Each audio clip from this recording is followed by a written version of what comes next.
Welcome to the Daily Vibecasting. Today, China stockpiles gold while rewriting the scale of global infrastructure. Elon Musk builds an orbital AI empire, and we look at how the death of the Tesla Model S signals a massive shift in the luxury market. Let's dive in. Yeah, let's get right into it. So if you're tuning in, you already know the mission here. We're cutting through the noise of the timeline to give you the actual signal on what's shifting the global economy and, culture today. And just to set the tone for this deep dive, we're going to be relentlessly cynical. Always. Right, because when massive structural shifts happen, the consensus view is usually a trap. So we're looking at the second order effects, like who is actually making money and, who is holding the bag. Exactly. So let's test that cynicism immediately with our macro lead, because there's a massive, deliberate structural move happening in the East right now. Oh, yeah. Western markets are completely asleep at the wheel on this. They really are. So the Kobeissi letter just dropped this report noting that China's central bank purchased, get this, 8 tons of gold in April 2026. 8 tons in a single month. In a month. And, on its face, central banks buying gold isn't earth-shattering. Right. But this is their 18th consecutive month of purchasing. Wow. Yeah, it brings their total official holdings to a record 2,322 tons. Which is, let's pause right there, because the mainstream financial media looks at that and just says, China is just hedging against inflation. Right, the standard textbook answer. Exactly. But I'd argue that completely misses the point. This is not about central bankers suddenly liking shiny commodities. This is, it's a weaponized long-term strategy to de-dollarize. You think it's that direct? Oh, absolutely. Amid all these geopolitical tensions and, tariff threats, they are intentionally shifting away from U.S. dollar exposure. By buying relentlessly, month over month, even on the dips, they are basically creating a new baseline for the global financial system. So it's like, if I can put a metaphor to this, de-dollarizing by buying gold is like a massive tech corporation quietly buying up its own physical server farms. Right. Like they're doing it so they can finally sever their massive cloud contract with AWS. So China is buying the hard physical infrastructure of value to eventually, unplug from the U.S. financial grid. That is a perfect way to look at it. They're building a parallel economy. Yeah. But, before we declare them the undisputed victors of the century, we have to look at what they're doing with the rest of their capital. Right, the internal infrastructure. Exactly. Like, what else are they actually building? Well, that brings us to this insane structural statistic posted by Statistic Urban. Between 2011 and 2013, China consumed 6,615 million tons of cement. It's just an unfathomable number. It is. So put that in perspective for you. That surpasses the 4,405 million tons the U.S. used across the entire 20th century. Full century. Yeah. 3 years of Chinese development outpaced 100 years of American empire building. Right. But this is exactly where you have to look past the impressive numbers and ask the cynical question. Okay, what's the question? Is pouring more cement in 3 years than the U.S. did in a century a sign of, unstoppable economic dominance? Or are we looking at the foundational architecture of the biggest real estate bubble in human history? Oh, man. Because if you look at the mechanisms of how that cement was deployed, a massive percentage of it went into what's known locally as tofu dreg construction. Tofu dreg. Explain that for the listener who hasn't heard the term. Yeah, so it refers to low-quality, rapidly built infrastructure that looks really impressive from a distance, but it's structurally hollow, literally as soft as tofu. Wow. You have entire ghost cities and high-rises where the concrete is already crumbling because, developers just cut corners to meet municipal growth quotas. So connecting this back to the AWS analogy, it's yes, they're buying up their own servers by hoarding gold. But the physical headquarters they're building to house their operations might literally collapse. Right. It's the illusion of perpetual growth, but it's masking deep systemic fragility. So you have entire nations frantically trying to establish a new baseline because their old growth models are breaking. And, you see that exact same frantic need to pivot happening in corporate strategy right now, too. Oh, 100%. When a physical market hits a wall, you just have to abandon your legacy models. Let's look at Tesla. Right. The big announcement. Yeah, they just announced on X they are officially ending production of the Model S after 14 years. And the Model X after 11 years at the Fremont factory. End of an era. It really is. They posted these incredibly poignant photos, the final deep red cars rolling off the line, and this black Model S just covered in the signatures of the factory employees. It's undeniably historic. But, like, why kill the pioneer? The Model S literally changed the world. It did. When Tesla dropped the Model S, they introduced the whole concept of over-the-air updates to the consumer market. Which was unheard of. Completely. Yeah. Before that, if your car had an issue, you took it to a dealership. Tesla made it so your car could, get a software patch overnight in your garage to improve braking or battery efficiency. Right. They established instant torque, the massive touchscreen interface, basically the entire paradigm of the modern vehicle. True, but you have to analyze the pure cynicism of the market cycle here. They killed it because the high-end EV market is entirely saturated. Right. There's nobody left to buy a $100,000 sedan. Exactly. Tesla won that initial war for the luxury consumer, but the battlefield changed. Now it's strictly a volume game. You don't maintain $1 trillion valuation by selling low-volume cars to early adopters anymore. You do with mass market scaling. Yeah, pushing out millions of cheaper Model 3s and Ys.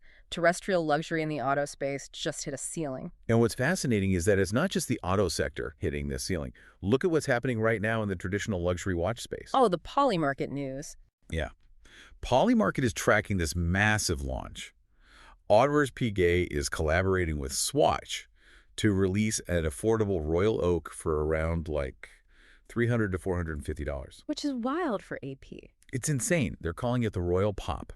And instead of hand-finished steel, it features a bioceramic case and a quartz movement. Bioceramic, let's be real, it's plastic. Right. Well, for those who don't follow watch materials, bioceramic is essentially a blend of ceramic and a castor oil-based plastic.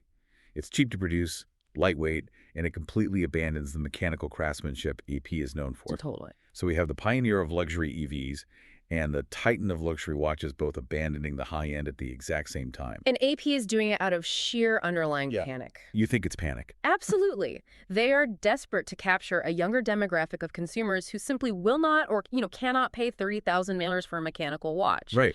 They're looking at the massive retail success of the Omega Moonswatch, where people literally lined up around the block for a plastic Speedmaster, and they just want a piece of that frenzy. But I have to push back on that logic a bit. The Moonswatch made sense because Omega has a long history of broad mass market appeal. Yeah, that's true. But Audemars Piguet is the absolute definition of exclusivity. Doesn't this completely obliterate their brand identity? I'd argue it's worse than obliterating their identity. It is actively punishing their most loyal customers. Who loses here? Exactly, our favorite question. The legacy collectors are the ones left holding the bag. Imagine the person who spent a decade and hundreds of thousands of dollars building a purchase history with a boutique just to be granted the privilege of buying a steel Royal Oak at retail. And now there's a plastic one for $300. Right. AP is risking the complete dilution of its legendary exclusivity just to chase a short-term mass-market cash grab. When your $30,000 status symbol suddenly looks identical from across a restaurant to a $300 plastic quartz watch, the perceived value of the original just plummets. So, if terrestrial luxury is saturated and the physical constraints of Earth are limiting growth for these massive companies, where does a CEO like Elon Musk go when he runs out of room? He goes to space. He literally moves the infrastructure off-planet.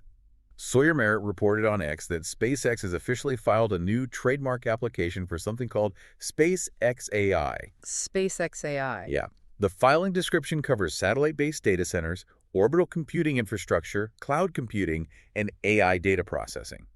And this comes right as Musk folded XAI into the SpaceX corporate umbrella. This is where we shift from a company building cars to a company building a vertically integrated, off-planet monopoly. Okay, unpack that. Think about the fundamental bottleneck for artificial intelligence right now. It's not coding talent, it's terrestrial power grids, data center real estate, and cooling. Right, the energy demand is astronomical. And it requires an unfathomable amount of electricity to train models like ChatGPT or Grok. By filing for SpaceX AI, the strategy becomes incredibly clear, and frankly, it's terrifyingly efficient. Let's break down the actual mechanisms of how that would even work. Yeah. Because I think people hear space computers and they just think it's sci-fi.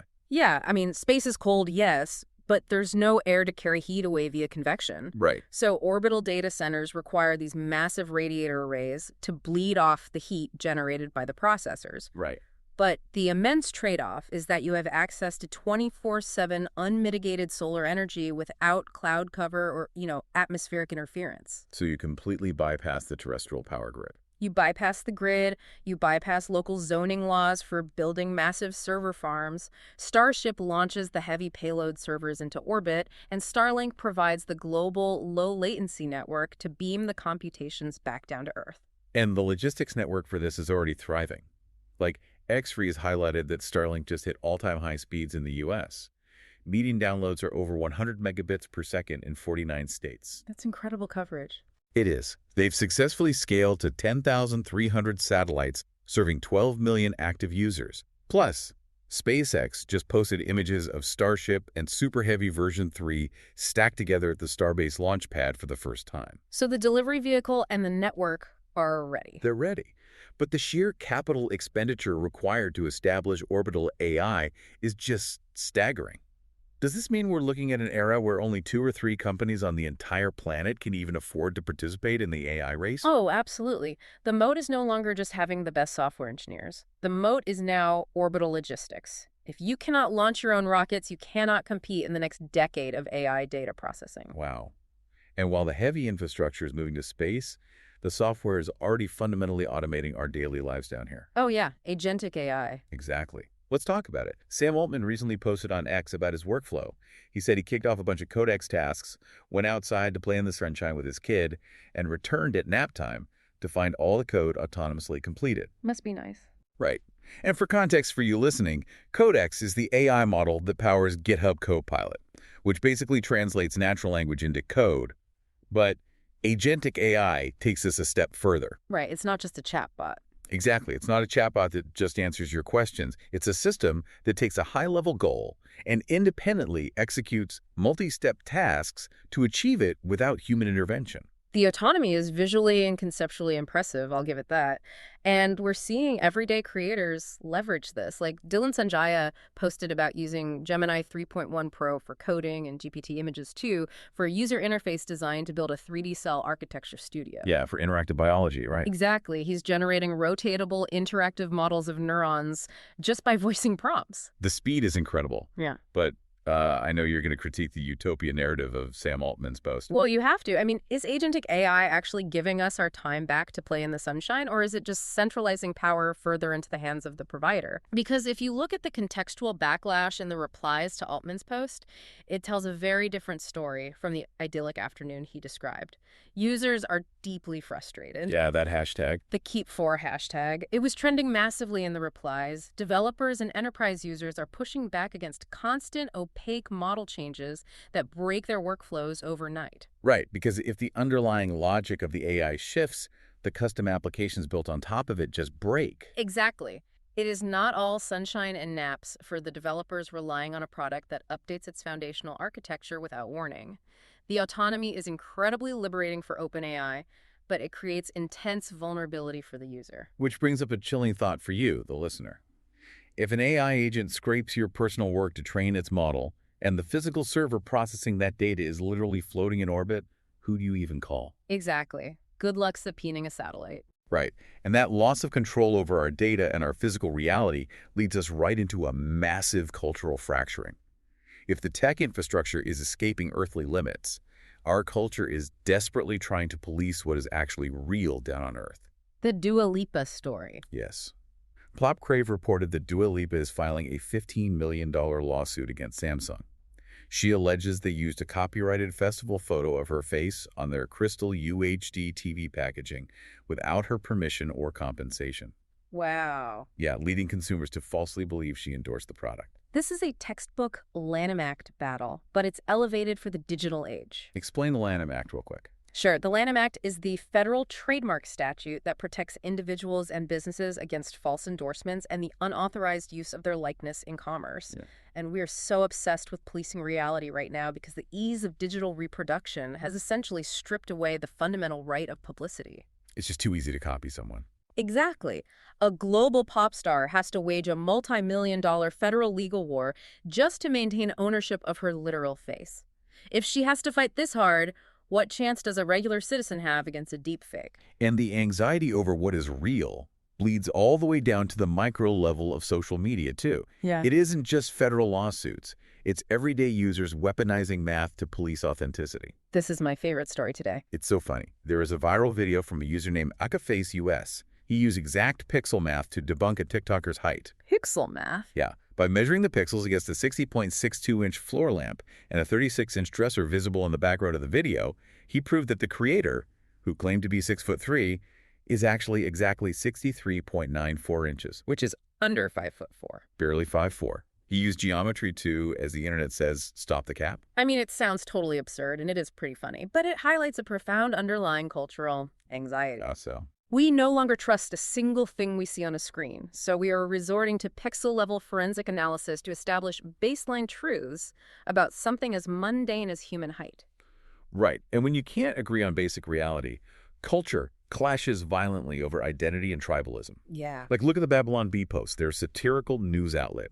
And they posted an article claiming Jesus was, quote, criticized for lack of diversity among apostles by modern DEI standards. Right, the satire angle. Yeah, and look, whether you view modern DEI initiatives as essential societal progress or view the Babylon Bee's satire as a fair critique of overreach, what is fascinating here isn't the political stance. It's the sheer overwhelming engagement the post received. It was massive. It proves how desperate we are to map today's fluid ideological frameworks onto fixed historical events. And compare that digital ideological warfare with another post you flagged from Barstool Sports. Oh, the Morgan Wallen one. Yeah.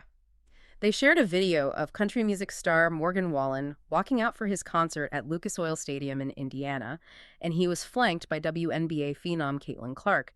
And the caption simply read, "In 49 states, it's just basketball." I look at that and I just see two totally different worlds. One is arguing over ancient history and modern identity politics online, and the other is just a massive stadium of people cheering for regional sports and music. See, I don't think it's a juxtaposition at all. I actually think the Morgan Wallen and Caitlin Clark moment is a direct reaction to the Babylon Bee debate. Really? How so? The digital sphere is constantly arguing over retroactive diversity and policing pixel heights because the internet has no physical borders. It makes us feel unmoored. Right, there's no solid ground. Exactly. So people cling fiercely to intense localized tribalism. The crossover of Indiana basketball culture with massive stadium country music represents a physical regional reality. It is a physical anchor against the fluidity of digital discourse. That makes a lot of sense. It really is a battle for what defines us as human beings. And that brings up a phenomenal historical framework shared by podcaster Dwarkesh Patel. Yes, the Bronze Age data. Right, regarding ancient DNA data compiled by geneticist David Reich. We tend to think that the agricultural revolution, when we stopped hunting and started farming, or the industrial age, when we built factories, changed human biology the most. That's what we're taught. Exactly. But Reich's data proves that the Bronze Age, which was roughly 5,000 to 2,000 years ago, saw the most drastic and rapid transition for human natural selection. And this is where we synthesize everything we've talked about today. You have to understand the mechanisms of the Bronze Age to understand today. Okay, lay it out for us. Before the Bronze Age, genetic shifts were relatively slow. But then humans started crowding into early, dense cities. They established long-distance trade networks. This meant sudden, massive exposure to novel pathogens and animal-borne diseases. So your immune system had to adapt rapidly, or you died. Exactly. Furthermore, your brain had to adapt. Managing trade, developing written language for accounting, and navigating complex social hierarchies in a city required entirely new cognitive traits. The environmental pressure literally altered our genetics. So how does that map onto a pop star suing over her face, or Elon Musk putting servers in space? Because we think we are going through an unprecedented, unique crisis right now with AI coding for us and culture wars over reality. But humans always evolved the fastest under intense disruptive environmental pressure. Wow. What we are experiencing with orbital AI data centers bypassing terrestrial laws, global broadband from Starlink connecting everyone instantly, and, algorithmic realities distorting our sense of truth, it is essentially the exact same pressure cooker as the early urban cities. So we're entering a digital Bronze Age. A digital Bronze Age. The disruption we are feeling isn't the end of the world. It is the brutal mechanism for our next phase of evolution. Okay, looking at the entire board, from China aggressively hoarding gold to sever the dollar, to Tesla recognizing the death of physical luxury, to orbital AI and the pixel policing of reality. What is the immediate fallout? What do you see happening tomorrow based on the trajectory of these sources? Well, based on the aggressive push for SpaceX AI orbital data centers and the intense legal friction we're seeing in the Dua Lipa Lanham Act lawsuit, my prediction is that we are weeks away from a massive, unprecedented regulatory battle over orbital jurisdiction. Orbital jurisdiction. Think about the mechanics of this. When an AI model is trained on scraped, copyrighted human likenesses, maybe even your likeness, but the physical server executing that training is literally floating in low Earth orbit whose laws apply. Right, it's not in any country. Exactly. How does a federal judge enforce a copyright claim when the data processing happens in a vacuum completely outside national borders and terrestrial power grids? The technological infrastructure is officially escaping the Earth before the legal system can even formulate a response. And the resulting friction is going to be spectacular to watch. That is a staggering thought. The infrastructure is in orbit, but the consequences hit us right here on the ground. And that leaves you with something very real to consider as we wrap up this deep dive. David Reich's data shows that our biology changed the most when we started trading and building cities in the Bronze Age. The intense environmental pressure literally altered our cognition. Yeah. If agentic AI, like Sam Altman's Codex, starts doing the heavy lifting of our thinking, coding, and building for us, removing all that daily cognitive friction, what human traits are going to be naturally selected for in the next 1,000 years? Are we actually evolving as a species, or are we just outsourcing our evolution to the servers floating above our heads? Something to mull over as you navigate the noise today. Thank you for joining us. Stay sharp in the markets, and we'll see you next time.